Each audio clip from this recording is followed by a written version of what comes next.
చేతగాక నిలిచిపోదువు. శోధనలకు నీవు లొంగితే పనికిరాని పాత్రవౌదువు. శ్రమదినమున నీవు కృంగితే చేతగాక నిలిచిపోదువు. శోధనలకు నీవు లొంగితే పనికిరాని పాత్రవౌదువు.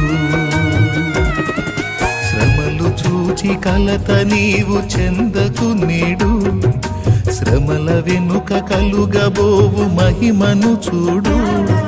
శ్రమల వెనుక కలుగబోవు మహిమ